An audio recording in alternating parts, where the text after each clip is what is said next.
Okay, any questions? Ok, alguma questão? There is a question here, Ani. Yes. What can I do? O que eu posso fazer para lidar com pensamentos repetitivos?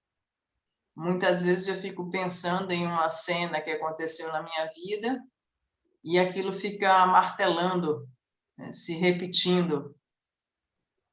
E como fazer para enfraquecer esse tipo de forte pensamento? I want to know about the repetitive thoughts. Sometimes I have the same thought, like a hammer. It's all the time pushing me. And what can I do for dealing with this and make it weaker? Because many times of the day, the same thought, the same feelings arise. The best way to do this is to take one thought. I've already given you the method. Take one thought at a time and look, where did that thought come from? Not one sentence, one thought. So if it's I, or if it's think, or if it's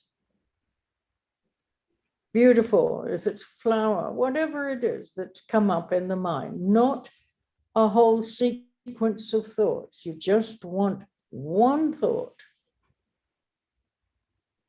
And you look at it directly and you ask at that moment, where did that one thought, not one sentence, not an idea, one thought, where did it come from?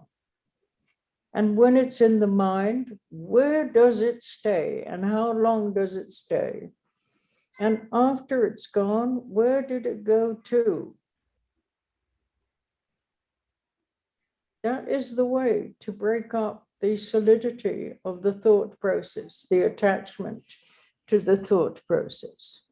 Until you keep doing it over and over again, there's no way to loosen your attachment to your thoughts.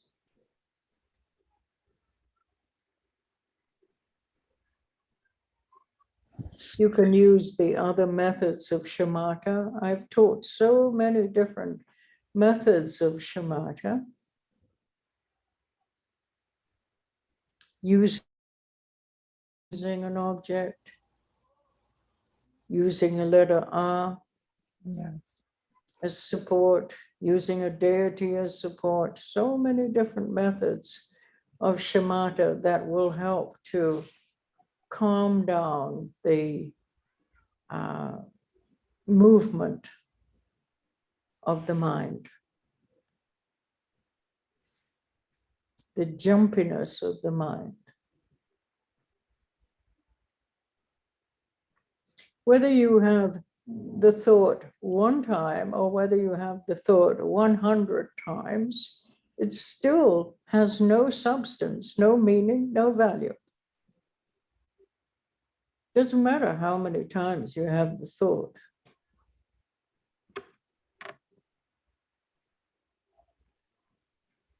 Então, para lidar com esses pensamentos repetitivos, o melhor é você pegar um pensamento, não uma sentença, não um conjunto de pensamentos, mas um pensamento, quer ele seja eu, quer ele seja pensar, quer ele seja lindo, quer ele seja flor, qualquer coisa. Você vai pegar um único pensamento, não uma sentença. E você vai olhar diretamente para ele e vai se perguntar, de onde vem esse pensamento? Onde é que ele fica quando ele permanece? Quanto tempo ele fica quando ele permanece? E para onde ele vai quando ele se for? Essa técnica é um modo de quebrar o processo de pensamento. É o modo de quebrar o apego aos pensamentos. sem isso não há uma maneira de nós afrouxarmos o apego ao pensamento. E eu já passei para vocês vários métodos de chamata. Chamata com um objeto, chamata sem objeto, chamata usando uma deidade como suporte, chamata usando a sílaba A. Então, há tantos métodos que ajudam a acalmar a mente, tantos métodos que ajudam a acalmar esse saltitar constante da mente. E não importa se você tem o pensamento uma vez ou se você tem uma centena de vezes, como você mencionou na sua pergunta, né? Pensamentos repetitivos. Você precisa aprender a vê-los de maneira que você saiba que eles não têm significado e eles não têm valor. E não importa se esse pensamento é repetitivo ou não. Você precisa ver essa vacuidade do pensamento. Ele não tem significado e não tem valor de per si. Então, essas práticas ajudam a acalmar a mente e ajudam a afrouxar o nosso apego aos pensamentos.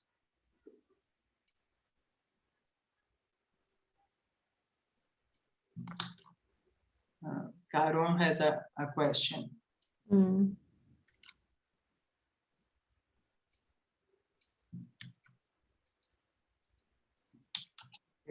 Karun wrote, recent times, my eyes are very wary and keep watering during any meditation activity. And the focus keeps wavering, make it difficult to maintain attention. I don't use a computer anymore, except the cellular, to keep basic communications. Sometimes the eyes become red due to irritation.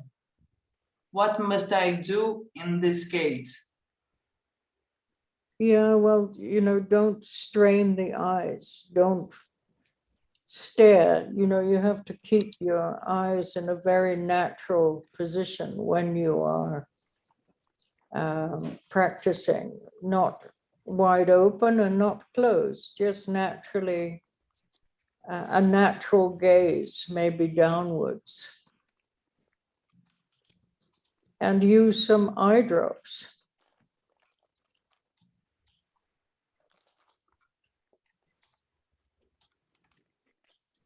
If your eyes are red, then that usually means, either you've got something wrong with your liver, or you just need to rest. Don't use your eyes so much to read or look at things in detail.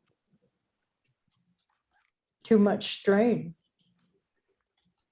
Or you have some kind of infection. Sometimes my eyes are very agitated, so then I have to use eye drops.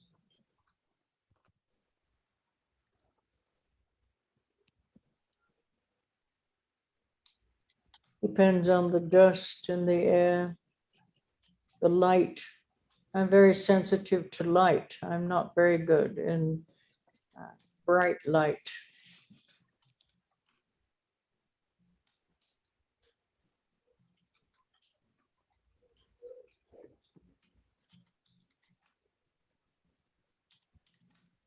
What have you been doing, Karun? Have you been reading? What have you been doing? Strain on your eyes? No, not really. I mean, I haven't been reading anything, very little, basic, not usually. Normally I do the repetition of the Bachet Lamzel, and then some other mantra repetitions also.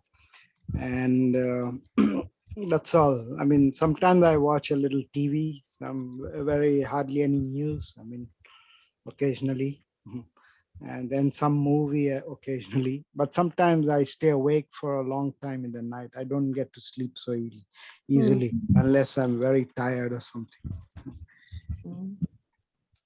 So basically, and then I eat whatever food is available to me at the moment. So I'm not, I may not have all the right ingredients for me to maintain a good liver. I mean,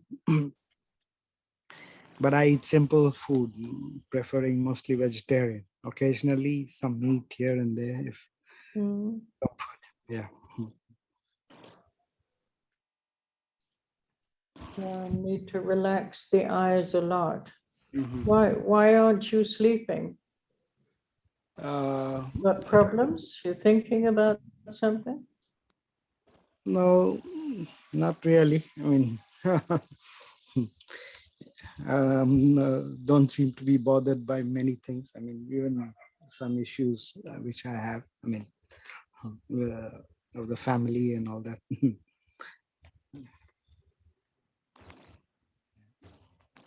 Yes, I would also get some eye drops, Karun.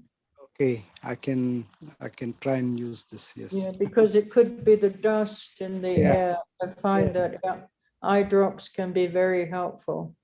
Okay. Thank you.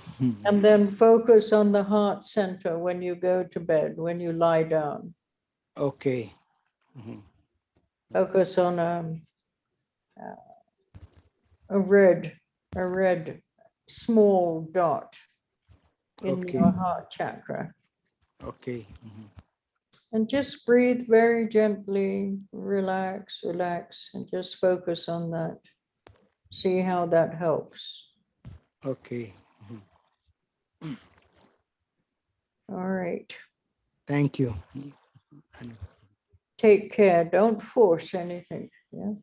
Okay.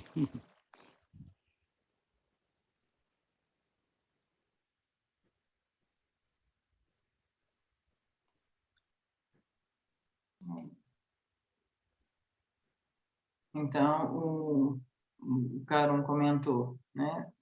Nos últimos tempos, os meus olhos estão muito cansados e continuam lacrimejando durante qualquer atividade de meditação. E o foco continua oscilando, tornando difícil manter a atenção. Eu não estou usando mais computador, exceto o celular, para manter a comunicação básica. Às vezes os olhos ficam vermelhos. O que eu devo fazer nesse caso? E a Ani respondeu, né? Não fique com os seus olhos fixos, parados na prática. Na hora da prática, seu olho não deve estar nem aberto, nem fechado. O seu olho deve estar com uma mirada natural, olhando para baixo, de uma maneira completamente relaxada. E seria bom você procurar usar algum colírio. Se seus olhos estão vermelhos, pode ser que haja algo errado com o fígado. E procure não olhar nada em detalhe, né, forçando a visão. Ou você pode estar tendo algum tipo de infecção.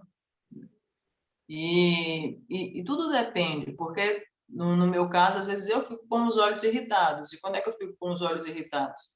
Porque depende da poeira que tem no ar, depende da luminosidade, depende do tipo de lâmpada, né? Se é uma luz muito clara. E observe o que você pode estar fazendo em excesso.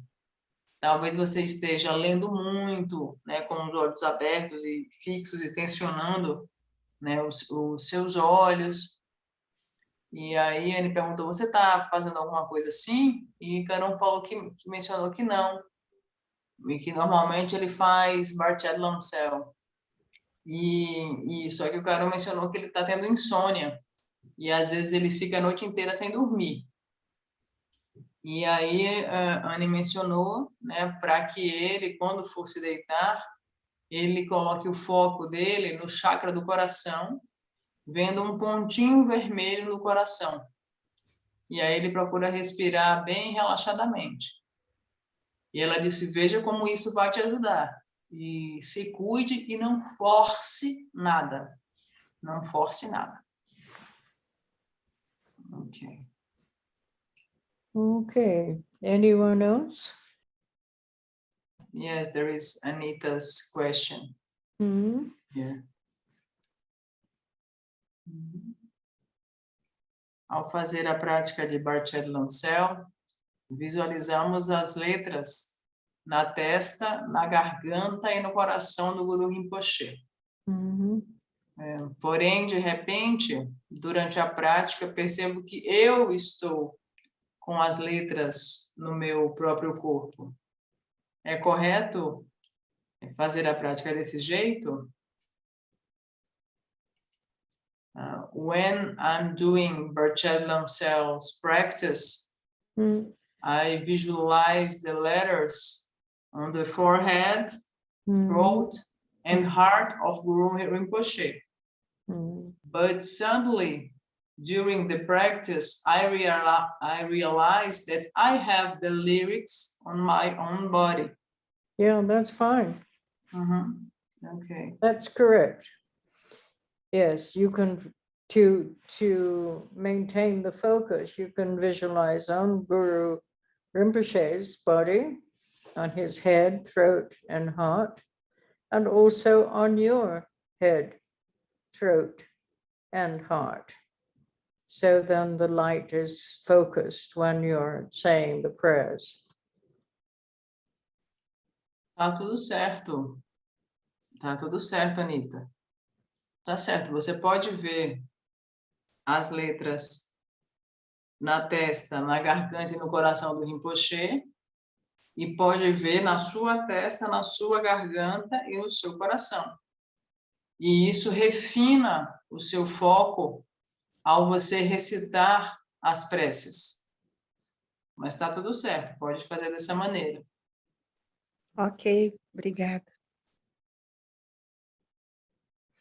You can visualize light going out to all beings.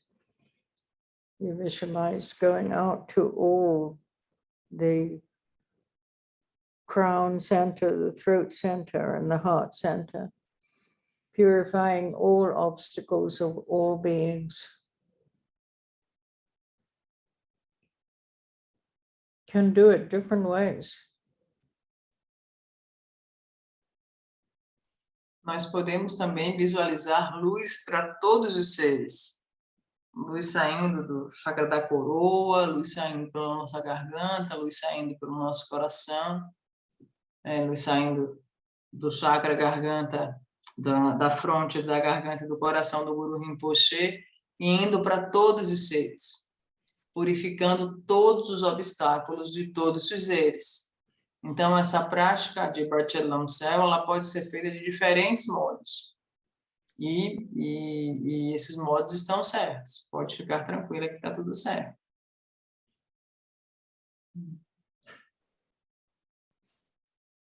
And if you have any other questions you want to ask privately, then please write to me in my Gmail account, and I will try and answer when I can.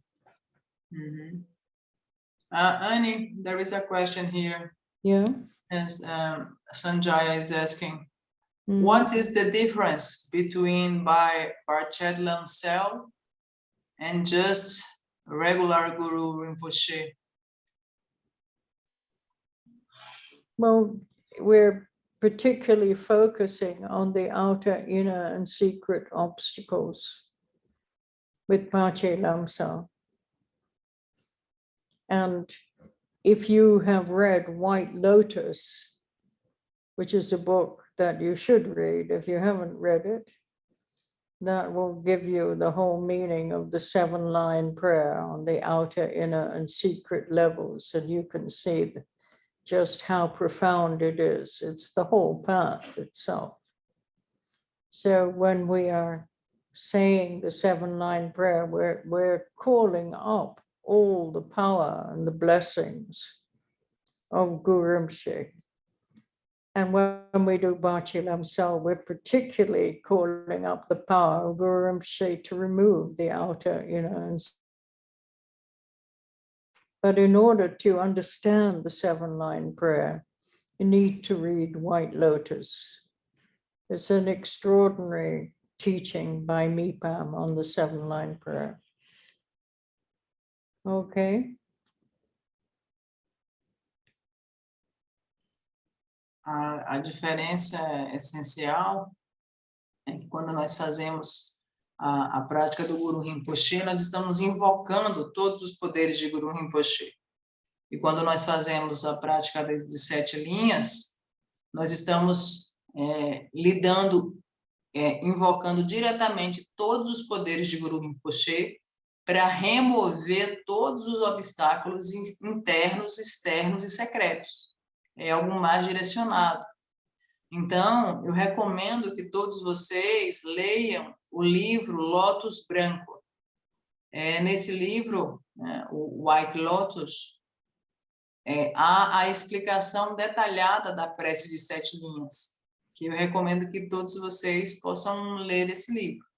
Então, a diferença é que, na prática de 7 linhas, nós invocamos os poderes de Guru Rinpoche para que esses poderes permitam que haja remoção de todos os obstáculos internos, externos e secretos. Yes, it is in Portuguese, White Lotus. It has been translated into Portuguese. Foi traduzido para o português. Okay. So have a good week, everyone. Love to you all. Stay well. Tenham uma boa semana. Fiquem bem. Boa noite. Boa noite. Boa noite, Ani. Love you. Boa noite, Ana. Obrigada. Fique bem. Boa noite. Boa noite. Obrigado, Carla. Pelas Obrigada, bênçãos Carla. do Senhor nascido do Lótus, pela aspiração de Aratara, através da verdade da originação interdependente, possa a vida de Ani Zamba Chözom permanecer firme e beneficiar seres como eu. Pelas bênçãos do Senhor nascido do Lótus, pela aspiração de Aratara, através da verdade da originação interdependente, possa a vida de Ani Zamba Chözom permanecer firme e beneficiar seres como eu. Pelas bênçãos do Senhor nascido do Lótus, pela aspiração de Aratara, através da verdade da originação interdependente, possa a vida de Ani Zamba Chözom permanecer firme e beneficiar seres como eu.